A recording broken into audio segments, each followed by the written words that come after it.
Oi, pessoal! Hoje nós vamos estudar sobre calendários e contagem do tempo.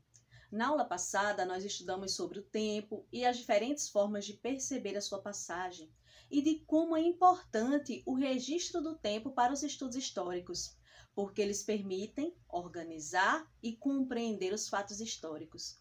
Só que muito antes dos estudos históricos, marcar o tempo era importante para a humanidade enquanto espécie.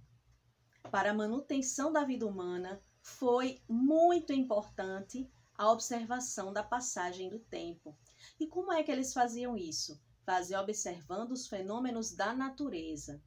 No período paleolítico, aquele período mais antigo da pré-história, né, também conhecido como Velha Idade da Pedra, período em que os seres humanos ainda não viviam em aldeias, ainda não haviam se fixado, né, viviam de forma nômade, mudando de uma região para outra em busca de alimentos.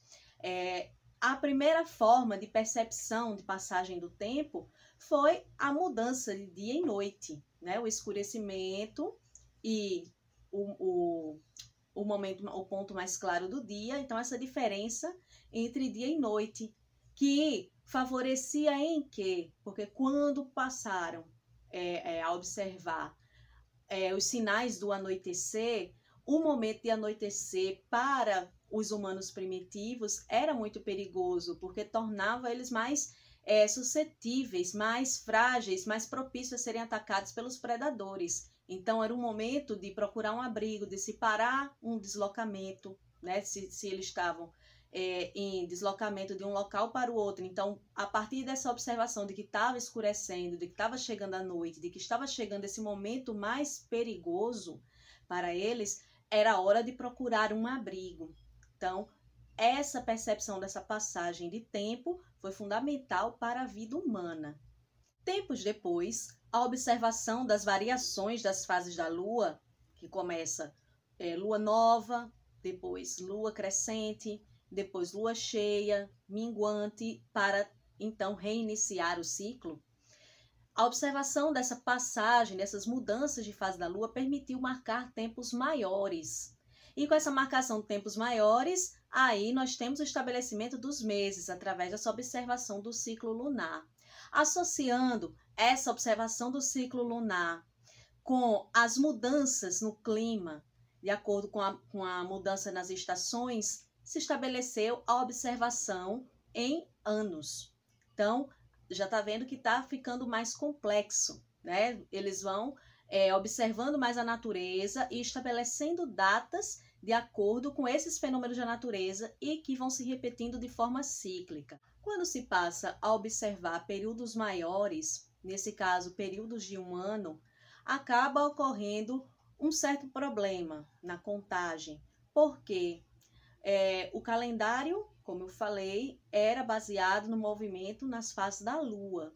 Só que o calendário que temos hoje, que é o calendário mais preciso, é o calendário solar, baseado no movimento da Terra em torno do Sol, que leva 365 dias, mais o acúmulo de 6 horas, para dar uma volta completa em torno do Sol. E aí, eles passaram a observar isso, que a conta não fechava, porque as estações acabavam não se repetindo naquela mesma época que era previsto. E aí eles observaram que precisava corrigir, né? Fazer uma correção para que sempre acabasse batendo a estação naquela mesma época prevista. E assim eles pudessem se preparar para o plantio, para a colheita, para o momento de preparo do solo, tudo isso com base nessa observação da passagem do tempo. E aí, alguns povos criavam dias especiais para completar essa passagem do tempo.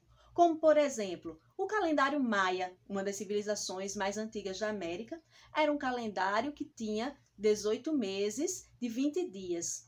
O que dá o quê? 360 dias. Fica faltando aí 5 dias aí na contagem atual, né? Para corrigir de acordo com a contagem que a gente tem atual. Então, no calendário maia, haviam 5 dias que não pertenciam a mês nenhum. Seriam 5 dias festivos que marcariam essa passagem de ano, essa passagem de ciclo. Então imagine só um Réveillon de 5 dias, hein? Pensando nessa fase de plantio e colheita, outra civilização que desenvolveu um calendário com base nisso foram os egípcios. Toda a vida da civilização egípcia girou em torno do rio Nilo, da sua fase de cheia e da sua fase de seca, porque disso dependia o plantio e a colheita. Então, o calendário deles girava todo em torno disso. Havia a fase da inundação, que se sabia que não podia plantar, já que as margens do rio estavam cobertas, né? Estavam transbordando. Depois, o tempo da semeadura, que era quando o rio passava esse período da inundação, e aí ficava aquele solo extremamente fértil, e o tempo da colheita, que era o tempo que aquela planta que foi semeada ali levava para crescer e que eles colhessem antes que houvesse uma nova inundação e corresse o risco de levar tudo. Então, 500 anos antes de Cristo, os egípcios já tinham um calendário muito preciso, composto por 12 meses de 30 dias.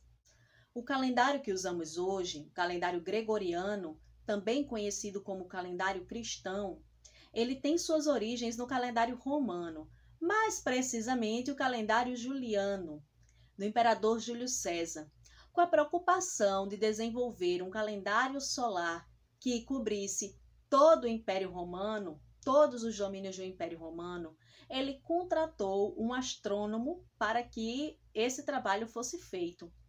E aí o que acontece?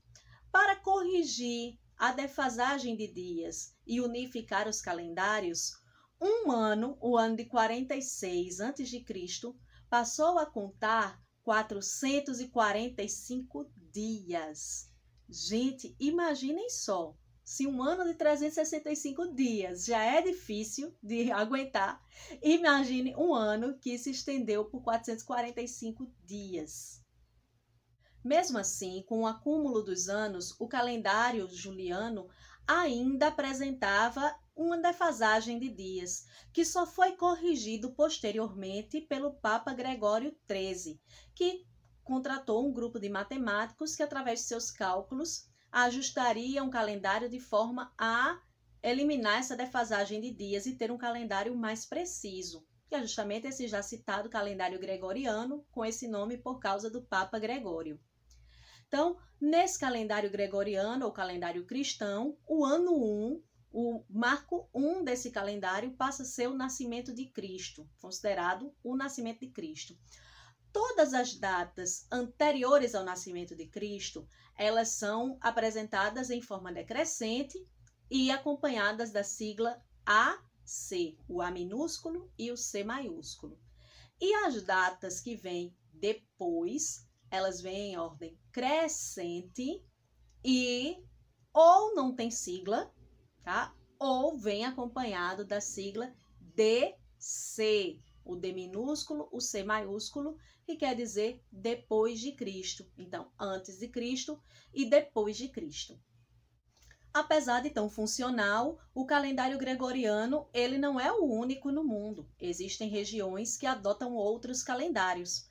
A China, por exemplo, tem um dos calendários mais antigos da história da humanidade e ainda o adota até hoje, embora faça uso também do calendário gregoriano, que passou a ser seu calendário oficial desde o ano de 1949.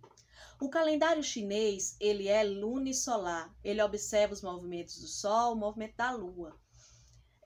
E o calendário chinês, ele hoje é utilizado mais para marcar casamentos, para festividades. Tanto é que o Ano Novo, eles comemoram o Réveillon como as pessoas que comemoram o calendário gregoriano, só que há a festa do Ano Novo chinês, que é justamente marcada por esse calendário específico. Além do calendário chinês, também há o calendário islâmico, que ele é baseado exclusivamente nos movimentos da Lua, das fases da Lua. E a passagem sempre marca a passagem quando se avista a Lua crescente, né? Quando há a passagem para a Lua crescente, então quer dizer que está num novo ciclo.